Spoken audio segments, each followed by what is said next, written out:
I actually felt really good about the schedule and the organization of joint practices, so much so that we're using a very similar format against the Jets this week.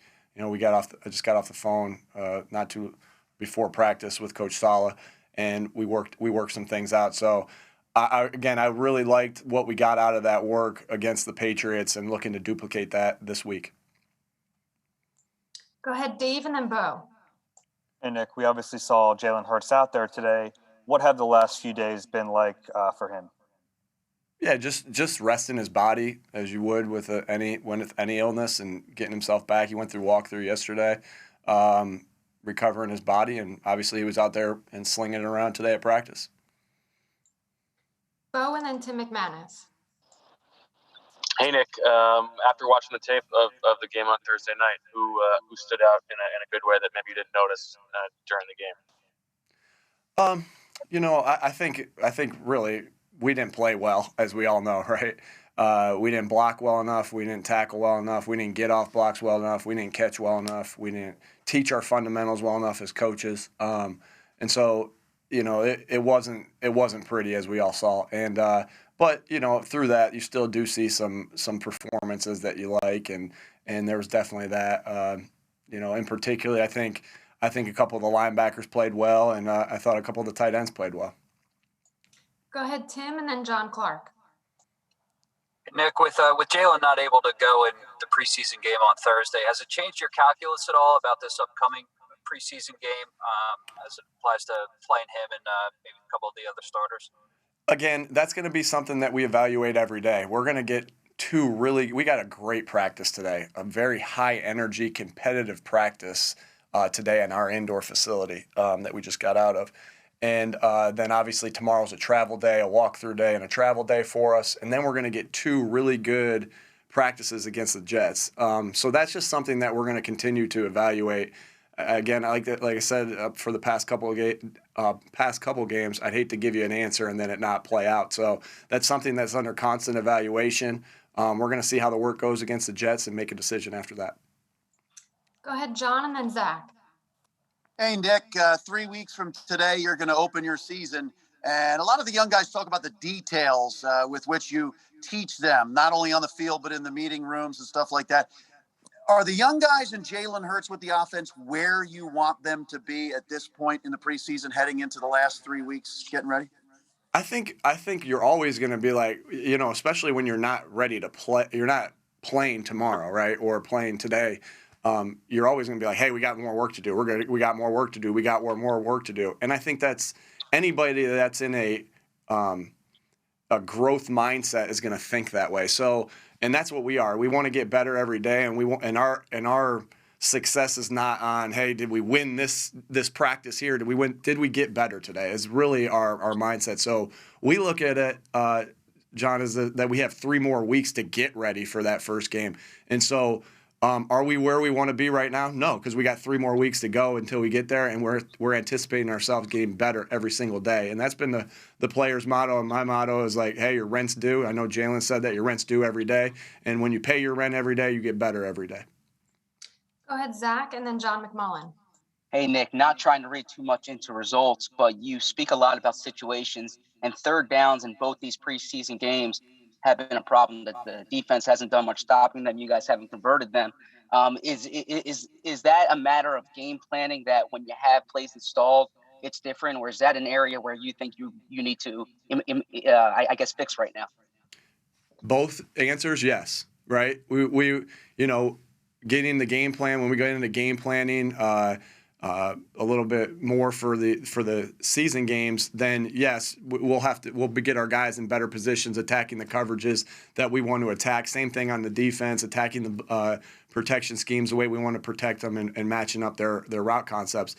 But we also know that we're not good at it right now, right? We're going out there with our base calls against probably the team that we're playing's base calls, right? So our base calls without game planning so much, and their base calls without game planning so much, we're not winning.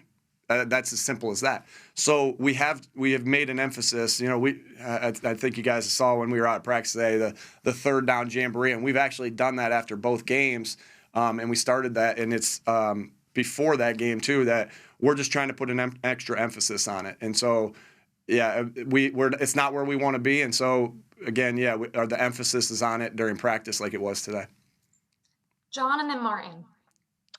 Nick, is there kind of a silver lining? You never want to lose your quarterback before a game, and you're not game planning. As you said, it was all base offense versus base defense. But is it a teachable moment to say, guys got to be ready? Anything can happen. Did you kind of use that? Yeah, of course. Yeah, everybody's got to be. If you're a backup player, if you're a second team player, you're one snap away from going in the game, and you're one snap away from playing meaningful snaps. So I think that's definitely something that we talk about. Is it takes to be a good football team. It takes all 53, and it takes even more than that, right? Like, so it takes the guys on the practice squad too. Because at some point, it's a long year. Some point, those guys might have to play as well. And so 100%, you preach that everyone's got to be ready. And even if you are on just the practice squad right away, you got to be ready to prepare the first teams and the second unit. So, yeah, definitely that was a good moment for us to be able to at least understand that and see that. Again, my message to them on everything is that what the preseason does is prepare you. Like, there's all these little things that prepare you for the season. There's all these things that pop up in the season, like pop up here. You don't play good enough. You got to bounce back and play good the next day. Shoot, you play good, just like we talked about, you have a good practice one day, you got to bounce back and play good the next day. So that's just one of the many lessons that come from training camp and preseason games. Martin and then Rob Motti. And kind of along those lines, I mean, a lot of your young guys, because you held out, your defensive line and some guys on the offensive line, got to go against like the Patriots starters and everything. Like, what's kind of the message to them? I mean, obviously they kind of had some rough moments and everything like that. Like, what do you tell them? Sure. I think the message is that you just grade every play, regardless of who they're playing against, right? And you grade every play with attempts to get better from that play. If they did their job well, you praise them for it and you let them know why they did it well. And if they didn't do their job well, you let them know about it and tell them why they didn't. And so that's just a form of accountability that we hold our players to and that we hold our coaches to as well. That every play and every game will be graded and graded hard. And what really the ultimate point of accountability is that we see it, we correct it, or we praise it, and we get better from it. Rob and then Ed.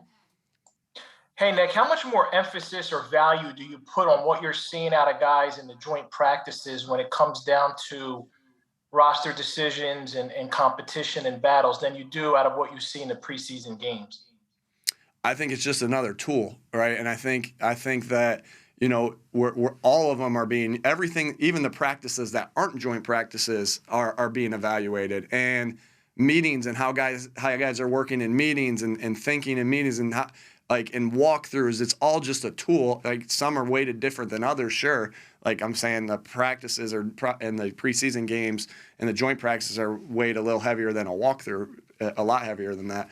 But it's just another tool, and it's a good tool to have because the intensity, like, we think we practice pretty hard when we're out there. Regardless of the time that we're out there, we're getting after it when we're out there, and it's just another tool to have. It's just another tool to have to evaluate guys, and we just think it's more game like than a practice that it would be between the Eagles and Eagles. All right, we have time for two more, so we'll go to Ed and then Josh. Yeah, hi, Nick. I wanted to ask you, how much collaboration or input does the front office have in determining who doesn't play in the preseason? And then conversely, how much input will you and your staff have next weekend when it comes time to putting this roster together? Everything is a group effort. Everything is a group effort from, especially when we talk about like who's going to make the roster. We all talk through everything. As far and that's the same thing. We talk through everything together of what we want to see, who we want to see play. I mean, because we all got to help make that decision. And This, both of those things are no different. We talk through everything, whether it's the draft, whether it's practicing and talking through all that stuff. But it's a group decision in everything that we do. Last one here with Josh. Hi, Nick. A few weeks ago, you and JG mentioned the emphasis on playing physical, emphasizing turnovers, punching the ball out in practices. We've obviously seen some of that. We saw that today. But how receptive do you think the defensive unit has been? And I also wanted to get your opinion on how you, as a defensive back specifically, how you weigh the chance of, wanting to emphasize turnovers while also staying grounded and, sticking to your assignment and responsibility. Sure. Yeah. I guess the aggressiveness there, Nick. Yeah. Yeah, and I think what you're seeing is, I think, Jonathan said to the defense yesterday, we need more strip attempts. So, and it is a fine line of what you're saying, like being fundamentally sound with keeping what Jonathan's going to say and his defensive staff say, keeping the cup, right, and keeping them inside the cup while also getting a strip attempt. So, one, it comes to keeping the cup first and then get a strip attempt after you've kept the cup. So, exactly what you're saying, like, because it's exactly what you're saying. Like, if you just stress just taking the ball away or just punching at the ball, you could take yourself out of position. But the first thing that's stressed is keeping the cup, and then it's that strip attempt. So we need to continue to get those strip attempts. We didn't get quite as much as we wanted the other day. But what you are seeing, and I think what you're seeing, is that we are getting one or two a game. Like I thought there was two out the other day. One was judged out, the other one wasn't. And then there was a two out the week before. I believe there was two out the week before. And so that's great. You get two out, you got a chance to get those. And on the other side, and I'm not saying this is going to be perfect throughout the year, but what you're seeing is the way the defense is with our offense. Like, yes, we have some interceptions, but the ball security, the fundamentals of ball security, and we had the snap that went over our head. But the fundamentals of ball security is paying off on the offense because we haven't got one out there yet. And that's what our goal is that, you get some out there for the defense and you don't get them out for the offense. And that's the habits that we create as we practice. All right. Thanks for the time, Coach. Thanks, guys.